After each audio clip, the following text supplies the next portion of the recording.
I'm Lisa K. Donner, along with Graham Noble, Sarah Cowgill, James Fight, and Jeff Charles. And this is the Conservative Five, Liberty Nation's online TV news program. On today's episode, the kids are not all right. Can the Democrats really hold their power? We discuss the odds in Lookout Dems, a Trump-inspired Congress. We'll talk about the correlation between psychotropic drugs and violence and the antidepressant mass shootings connection. And then we wander into more media spin in No Democrats, Americans are still buying guns. Finally, we take another look into what makes the conservative panel tick in Just for Fun, Volume 14. All this and more coming up in this edition of the Conservative Five.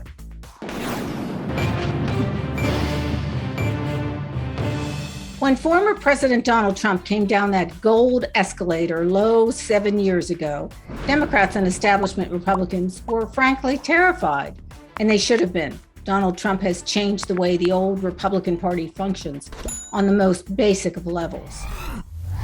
GOP pollsters are saying that no one wants to be a go-along to get along Republican anymore. So are midterm Democrats facing down Trumpian-inspired candidates? If current trends are any indication, they ain't seen nothing yet. Jeff Charles, you took a stroll through this subject for Liberty Nation. What say you? Yeah, the midterms are set to be basically the culmination of what started when Trump came down that escalator. And people on the left are very afraid of it. They are afraid of the Trumpification of the party. What is happening, what we're seeing in this primary season here, we are seeing that we are sending mini Trumps into Congress, because the base is tired of squishy Republicans who won't fight for the conservative agenda. They don't want any more go along to get along. So you have these people who are stepping down, like Rob Portman and some others, people who signed on to that infrastructure bill and even the anti-gun bill that was bipartisan that passed recently. And they're being replaced with people who have criticized both pieces of legislation. They want people who are going to go in there and fight. They want people who are going to go in there and not just give in to what the Democrats want. And they don't want people who are going to compromise. And this could actually be not maybe the full end to bipartisanship, but bipartisanship is about to take a major hit because we're going to have people there who aren't willing to compromise. And frankly, this might be what we need right now because of the radical agenda that people on the left are pushing. Well, it's interesting. Anybody who wants to take this one, you know, you have to think about Liz Cheney and Mitt Romney. You know, what's going to happen to these two? I would rather not think about Liz Cheney or Mitt Romney. Thank you very much. You're trying to quit, right? I'm really trying to give that up. Trying to cut back on that. Yeah, the first thing that came to my mind was the old saying, if you don't have anything nice to say, just don't say anything. Oh, your mother at least got you right. Quiet episode right here. Southern hospitality demands I redact myself from that particular conversation. No, but you know, Jeff, go ahead. You make a really good point, Jeff. I mean, you know, they're going to be up against it. Just like, let's face it, the Democrats have the same sort of group. They're called the Squad. They don't go along with anything. They don't kiss Nancy Pelosi's Botox. Well, yeah, and honestly, I would actually feel sympathy for them if they did. But yeah, I mean, you saw them come onto the scene, and now we have the response. And I may live in the South, but I'm not from the South. So I'll say Liz Cheney and Mitt Romney have got to go. What's happening here is a repudiation of everything that these squishy people stand for. They're more about being anti-Trump than they are about pushing conservatism. And the base sees that. They're sick of it. They've been sick of it. And so that's why you have people going into Congress right now, and they're already getting ready to launch investigation after investigation. They're already getting ready to strip certain lawmakers of their committee assignments. I'm here for it. I'm here for it. The only thing that will make me mad is that they get into office and they don't do what they say they were going to do, because we've been there before, right? I mean, people, they make these promises and then they get in, they do nothing. I'm a little bit more optimistic this time around. Well, but Sarah, I just wanted to ask, is the real question not do they have, or are they going to go, but do they have any way of staying? Is there any chance that these two and these kind of people in the Republican Party are really going to get elected? Well, there are, you know, states that lean a little more purple. You know, it's not just red, blue anymore. I don't know. You know, the answer to that question is I don't know. I would love to see Utah stand up for their party's ideals and their goals and conservatism. And I don't know if they're going to kick him out or not. It's heavily Mormon. He's Mormon. There's loyalty there. So I don't know if he could go. Cheney's on the ropes. The rest of the world who's coming in here and fighting for him, they're scrappy. And, nobody can just elect people anymore on a nice suit and good hairdo. It just doesn't work anymore because Trump opened his mouth and changed everything. He changed the whole, plan of the party, whether anybody wants to give him credit for that or not. And it needed to be changed. The Republican Party was the party of wussies, 8 years ago, and it's not anymore. The people have finally decided to speak. Silent majority is no longer silent. I don't see the rhinos winning. I see Trumpians winning. Go ahead, Jim. Yeah. So to kind of, well, I guess to jump off what Sarah was saying there, there used to be a saying, I'm sure you've all heard it, speak softly and carry a big stick, you'll go far.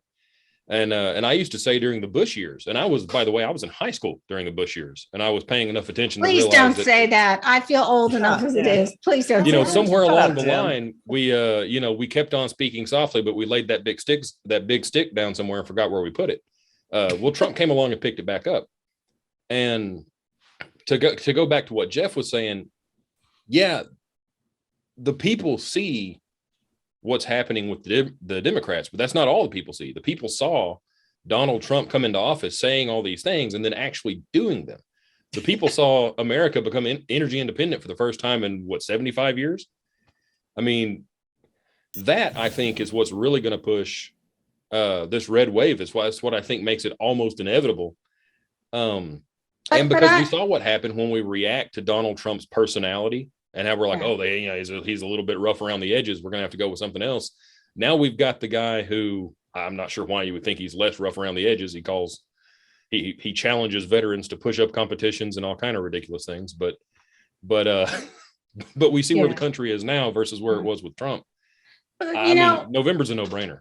But I'm wondering, Graham, is the red wave a little too red for the Republicans? I mean, are they scaring people away, or is this really where the Republican Party wants to go? What do you think?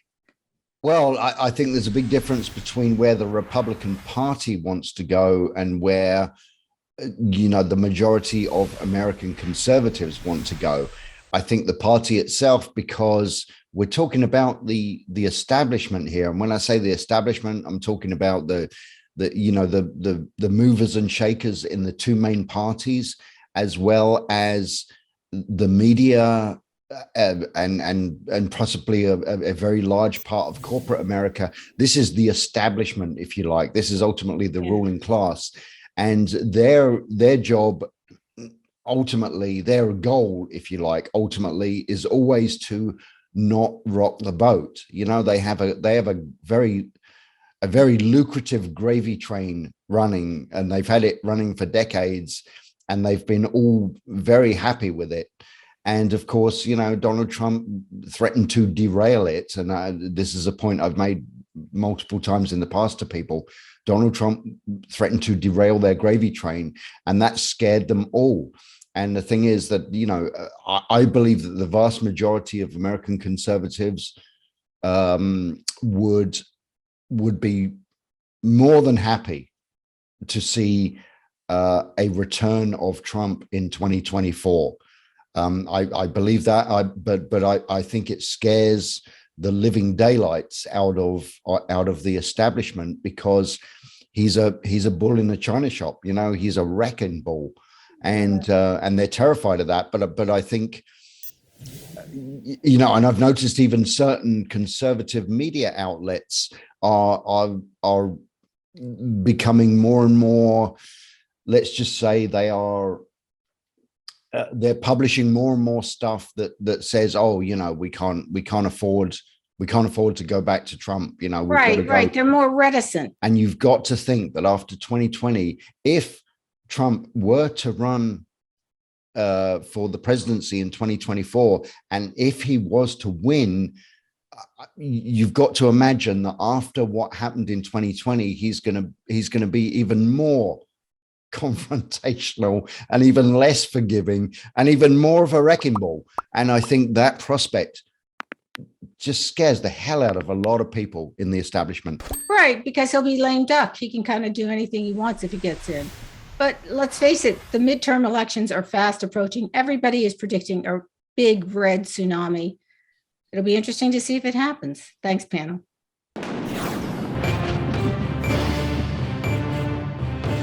Mass shootings are on the rise. No one disputes that fact. But what has become a political hot potato is really why. What is the motivation? The demographics of these shooters have remained constant. Young men, most of them with a medicine cabinet full of, guess, psychotropic drugs. An alarming number of these boys are taking what's known as selective serotonin uptake inhibitors, or SSRIs. Perhaps we should look at the connection these drugs have to mass violence. Graham, it's all guns, guns, guns. Why aren't we talking about antidepressants and mass shootings? I mean, there's a variety of other issues. There's the educational environment. There are other places to look other than just at the inanimate object of a gun, which frankly does nothing unless it's wielded by a homicidal maniac. Yeah, there are so many factors that we should be looking at when we talk about a rise in mass shootings, and the whole subject of a definition of a mass shooting is being blurred as well. But that's a kind of another topic. But here's the thing: I believe that the way, and I think a lot of people. I'm not saying anything that's groundbreaking or new here. The massive increase in the use of social media is isolating people. It's breaking down traditional methods of communication, and then of course the heart of our discussion here on this subject is about drugs, basically mood altering drugs that are the use of which is massively increasing, particularly among young people. And it's why are we ignoring that aspect of mass shootings? Well, because the left is focused only on one thing, and that is taking people's guns away from them, is destroying the Second Amendment. And of course, why are they doing that? Well, because I honestly believe that if the left thinks that if it can essentially nullify the Second Amendment, if it can succeed in depriving everyone of their Second Amendment rights, then it can very easily succeed in depriving everyone of all their other constitutional rights or even basic human rights. Well, go ahead. Go ahead. Well, I personally think that is the driving force.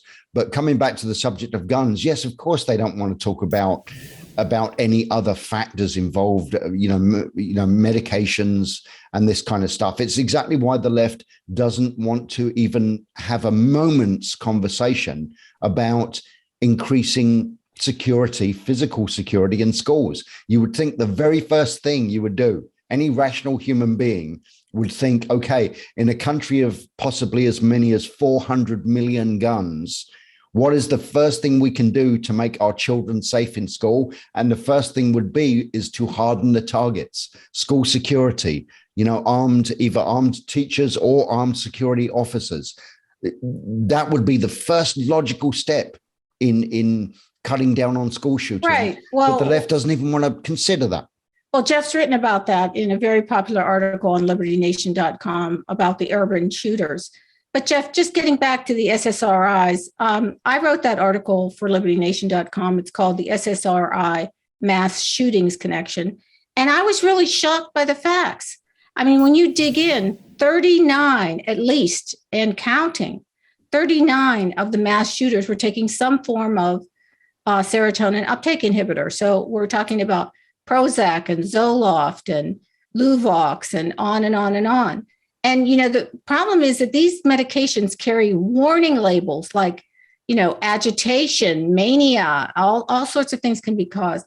I mean, they are meant to change people's behavior. But, the problem is if they're not taken every single day and they're taken carefully, which I think young kids are pretty cavalier with their medications.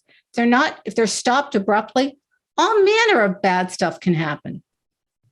And you combine that with the fact that these are very young people whose brains aren't even fully developed yet. Yeah, Right. you're going to have a lot of issues. So I fully believe that we should be asking more questions and that we should be digging into this a lot more. But unfortunately, it doesn't seem like anybody really wants to do anything about it. Like, I believe that this may be one of, I'm sure that there are a lot of different factors that go into somebody who wants to shoot up a school, because a lot of other people take these medications without issues. But these are the antidepressants are one of several issues that contribute to these things. And I hate to be like doom and gloom, but I don't know if we'll ever get to an answer anytime soon, because nobody really wants to talk about it. And the only people who do want to talk about it are not in power to actually say something. And when they are, they don't do it. So yeah, we should be having these conversations, but there's an agenda here, especially after the Supreme Court decision on Bruin. Yeah, the left is only going to use this to talk about guns. Graham took everything out of my mind and said it, so I don't want to repeat it all again. But it is true. This doesn't promote an agenda, and it doesn't solve the problem. So they're not really going to talk about it. It's frustrating, because these are our kids we're talking about here, and we're using this to politicize something to disarm the public, rather than digging in on these medications that could be causing a lot of adverse issues. Sarah, I'm wondering if you think this is a legitimate discussion. After I dug into it, I sure did think it is, because number one, these kids have nihilistic tendencies. Something like 86% of them die one way or another, either by suicide or by being taken out by law enforcement or somebody with a gun. Well, keep in mind, teenagers are young men, and Graham is correct. We are isolating people. Social media is dictating relationships. And kids are put to shame. They're bullied. Right. People always promote on social media how perfect their life is. And people who don't have perfect lives don't realize it's a bunch of crap. And you have young, impressionable men. Their parents probably gave up on them when they were 12 because they were rowdy, or they thought they had ADHD or whatever. And so you pop a pill, and then you pop another pill. Well, also, we all know what happens. And we've all known a person, I'm not going to go into great detail here, but where you mix medications and it creates suicidal tendencies, and things go totally off the rails. Yeah. And this is a brain problem. It's not a gun problem. If you want to talk about mass shootings, go hang out in Chicago for the weekend. And it's just because it's not one person, doing the shooting, there's still 20, 30 people dead there almost every week. So seriously, those are mass shootings. That's criminal. That's the criminal activity, not the off the rails, just lose your mind for a few minutes and then end up killing yourself after you kill 12 kids. Well, it's ridiculous. And you're right. In large part, these are like invisible people. They're isolated, they're loners. Mm-hmm. They seem to not be able to connect to peers or parents. But Jim, you put the picture in the paper of the mass shooter and you say to yourself, well, doesn't that make sense? You just take one look at them. This is obviously a troubled person. Now, don't they have school social workers, administrators, and whatever to keep an eyeball on these people and maybe, try to get them some help? Instead, they just fly under the radar. Feelings. They can't hurt their feelings, Lisa. Good grief. That might label them as something of a problem. Right. And then they try to, well, go ahead, Jim. Oh, I was going to say, yeah, there is a societal component here. Sarah was absolutely right to say that this is a brain issue, not a gun issue, but it's more than that too. There is the societal sort of, you did something that wasn't in the norm. Okay, cool. Here, take a pill. You'll be fine. We want to, it's funny. We don't want to label people, but we do want to label everything else, including behaviors of the people, and say, okay, well, there's nothing wrong with that person. It's just this, and he needs this medication. And we just kind of tend to shuffle these kids off, and it's a lazy approach. I think it's also, let me just say, a lazy approach to just say it's all about the guns. It's not all about the guns. There's these educational environments. 46% of these people, of these young men, go back to a school they have a connection with. Okay, that's almost half of them. They're angry at that school. They're angry at the people in the school. we have to look at that. That's another possible motivation as well. Anyway. Sure. And you know, I mean, that's, I hate to say it. This is going to sound like a doom and gloom prediction, but I mean, history shows that this is a trend that's getting worse. And something that I ran across while I was actually looking into the most recent gun control law was that over the last few decades, the number of children in America who are on these drugs has increased drastically. As Jeff was pointing out, they don't have pediatric doses of these medicines. These are big adult mood changing psychotropic drugs. And, you know, we need to be careful with them because these kids tend to act out on social media with violent threats, and then they turn to online therapy into reality at schools, mosques, churches, Bible studies, grocery stores. You know, and we just can't ignore that an extraordinary number of them were on SSRIs. Thanks, panel.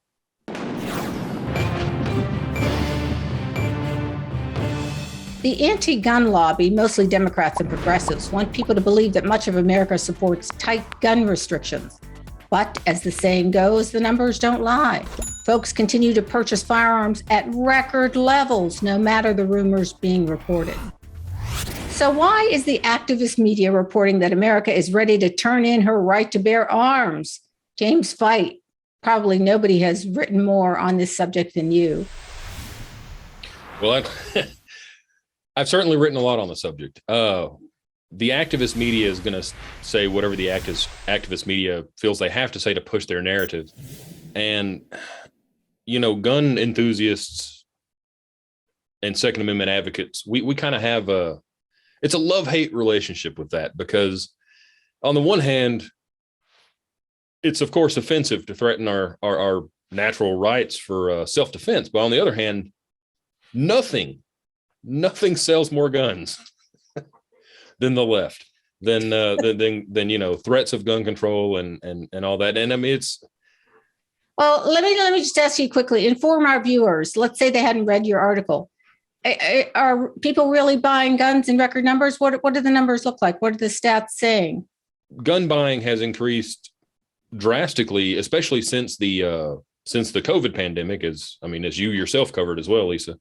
You know, we live in scary times, or at least hopefully coming out of a scary time in history. Now we have a very anti-gun administration in the White House trying to push gun control. Well, we've got a recent gun control bill that wasn't what the president wanted. But.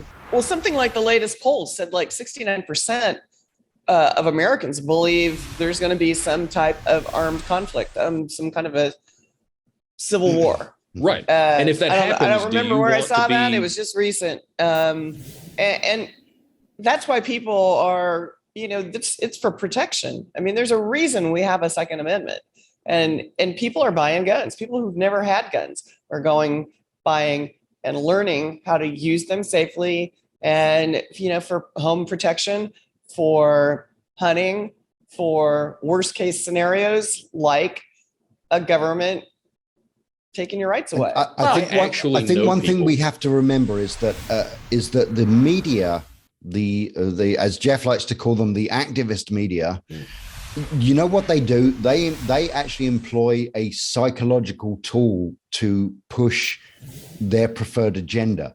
And that psychological tool is actually peer pressure. You see what the media does. They do it with abortion. They do it with guns. They do it with all the big issues of the day. They always publish article after article that says, well, most Americans believe this, and most Americans are in favor of that.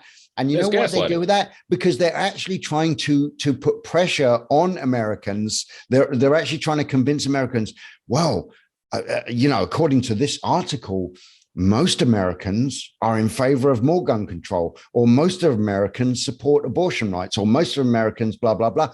They're applying peer pressure. They're trying to bully people into signing up for a certain agenda on the basis of, well, I must be in a minority. You know, most people want to do this. So, you know, I'm kind of, I must be some kind of extremist if I don't agree with that. So I better go along with it. That's what's going on here with gun control and so many other issues. But Graham, it seems like there's nothing but a backlash. I mean, I remember at the beginning of COVID, walking down to the local gun sale store where I was and asking. The place with the parking lot was jammed. And so many of them, I walked in the parking lot, so many of them, Jeff, were like first time buyers. And I'm like, do you know how to fire that weapon? Nope, have no idea. Yeah. Well, you better sort of, take a class, get a grip here. Well, I'll just add a quick caveat because what you just said, Lisa, is very important, and I'll add the caveat that what I'm saying is that is how the left wing media operates. They're trying to use this kind of peer pressure to persuade people to go along with a certain agenda. I'm not necessarily saying that's working. Yeah, I think it's the opposite. Right. Well, but what Graham Noble was referring to is a marketing concept called social proof. If you can convince people that a lot of people are doing something, you're more likely to go along with it. So you know what? I'm going to use that right now. I'm going to give a scientific example and an anecdotal. Scientifically, last month, gun sales exceeded 1 million. For the 35th consecutive month, it has exceeded 100 million gun sales have. So that's according to a study. Anecdotally, I first became a gun owner last September. My mom was terrified. Like, why do you need a gun? Remember, we're from Southern California, so you're gonna have to excuse us. Well, guns kill now people.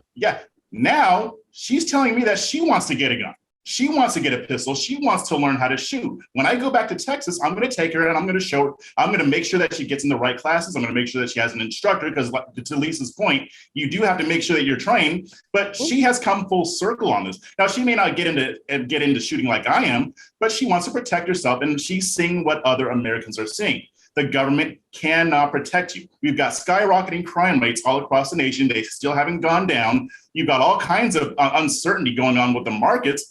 Yeah, people want to be armed. So that's really the social proof. And that's why we need to keep hammering this point home if we support gun rights, because people are voting with their wallets on this, and the gun sales bear that out. They're just not buying the Kool-Aid here. They're just not drinking the Kool-Aid. I mean, they're saying what they really want with their wallets, and they're going out in record numbers. And especially, by the way, the statistics show women and Blacks are buying more guns because they feel like, let's face it, the line is that the gun is the great equalizer. And, I'm like a 120-pound woman.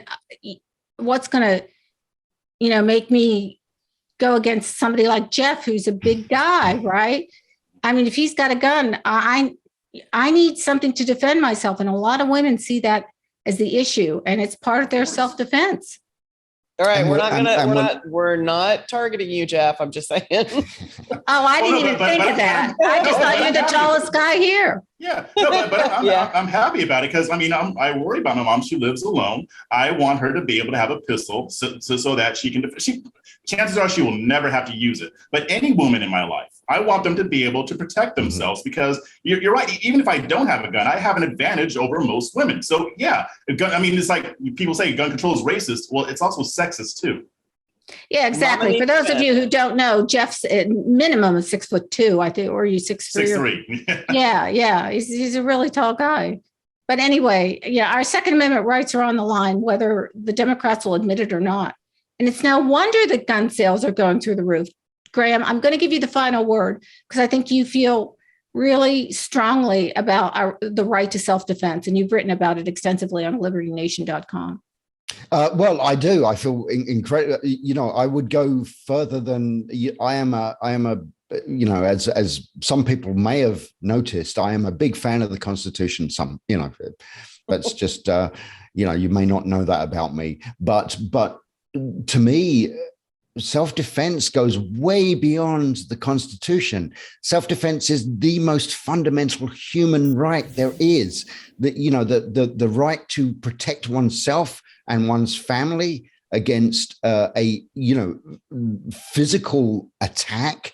That goes back way beyond the Constitution. It goes back to the dawn of civilization, and so it is everyone's right. And the only thing that disappoints me, quite frankly, is that a majority of gun owners actually do not carry guns in public. And even a majority of concealed carry permit holders do not carry their guns on a daily basis in public.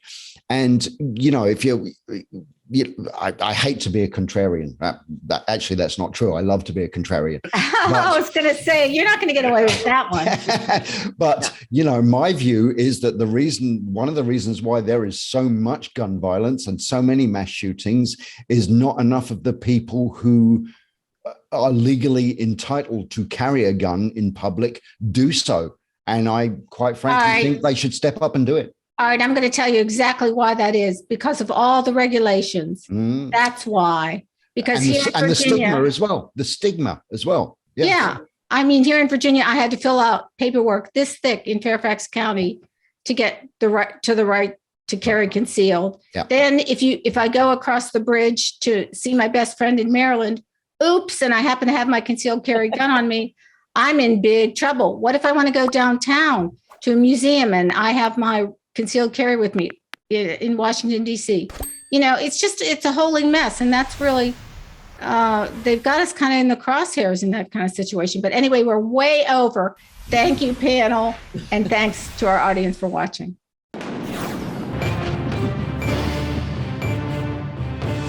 It's that time again. A few minutes to ambush the C5 panel into blurting out ridiculous answers to tough questions. Only the brave make it to Just for Fun.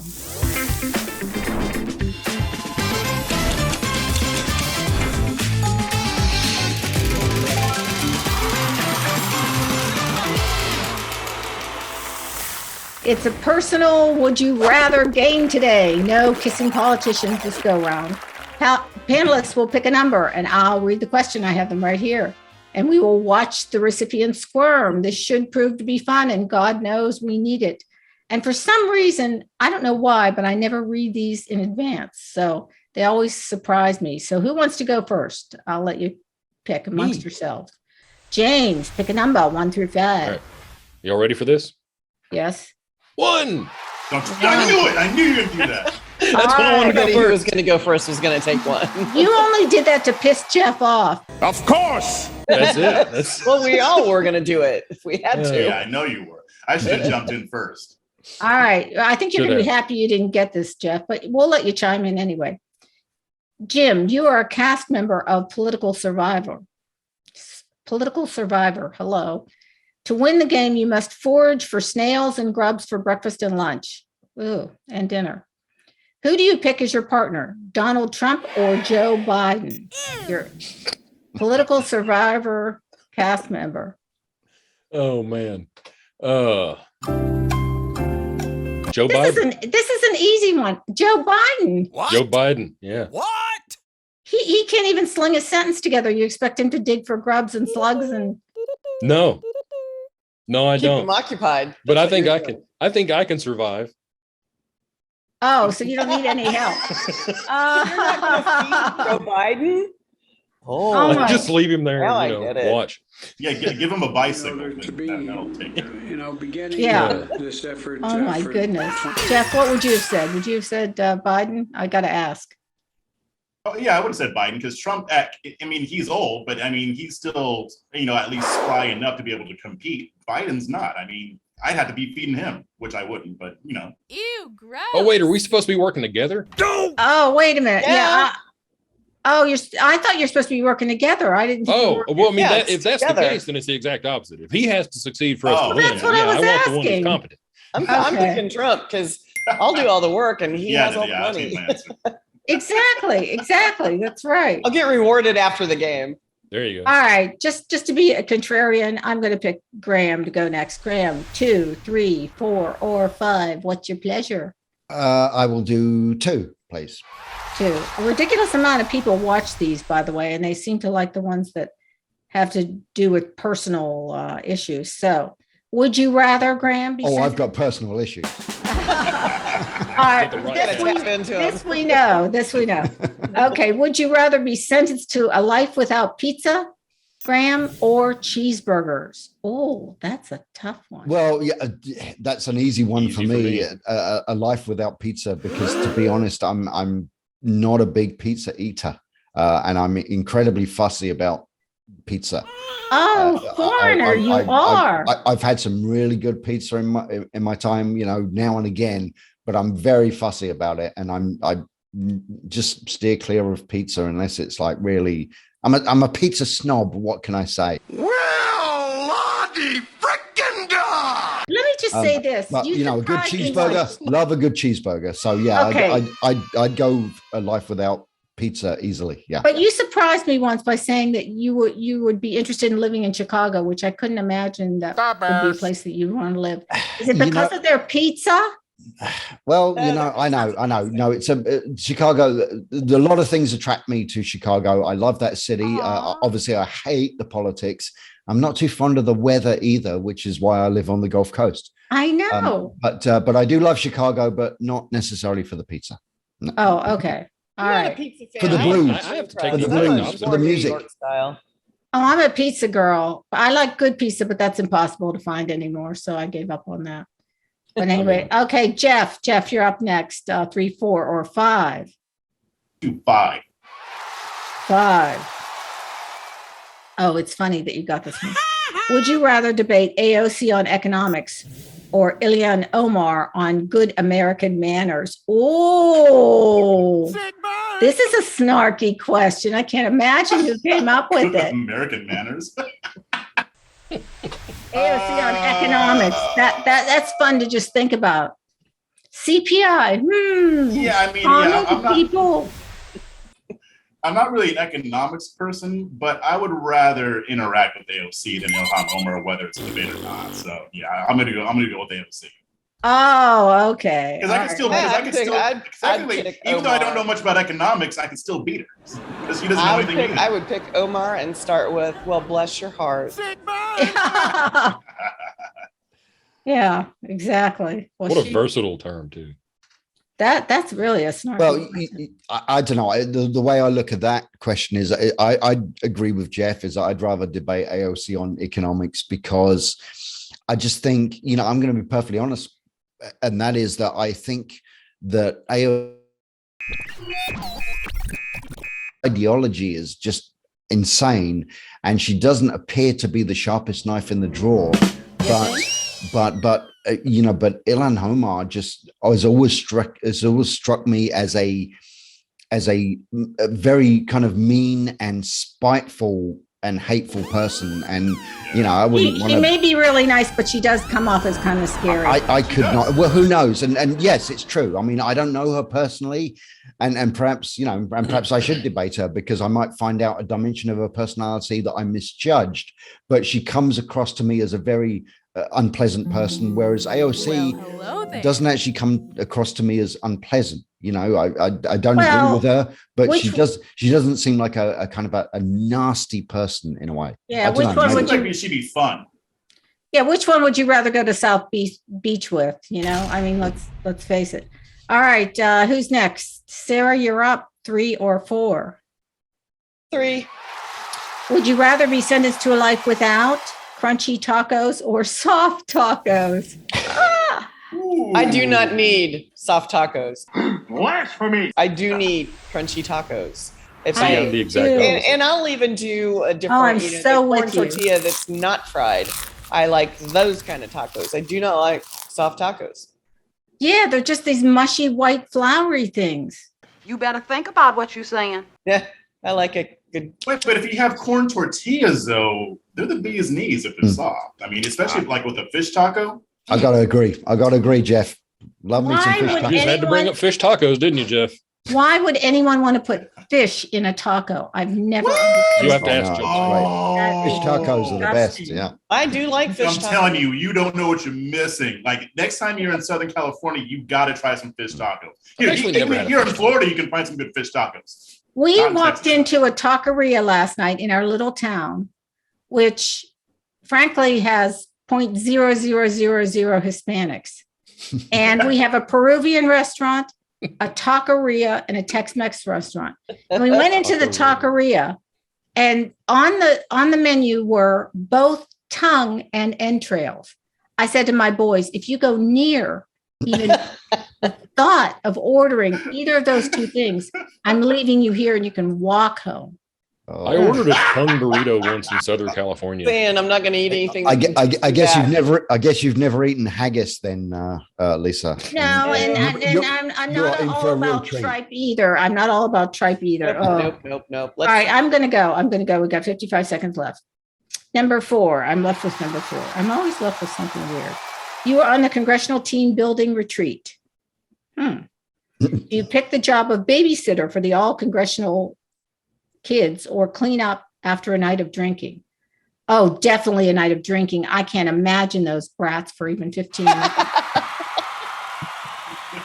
I think I would go with them. I'm with you on that one. Let's face it. I mean, how much attention these people are paying to their kids, I don't know, but I don't want to babysit them. That's for sure. That's- Yeah, I choose to be with the are we kids. missing somebody who didn't go? No, everybody it. went. Everybody I went? would choose the kids though, because then I can indoctrinate them for a change. Your ideas are intriguing to me, and I wish to subscribe to your newsletter. Oh, that's a tall order. You think you could do that? That's almost I'll do my very goal. best. Jeff, you would have to dress up in a skirt and then dance for them and read them, stories. Not that kind of indoctrination. There you go. Well, that's it for our Would You Rather personal edition. Thanks for watching. Don't forget to leave your comments below or suggestions for the next time. Honey, call the tow truck now and get us out of the ditch.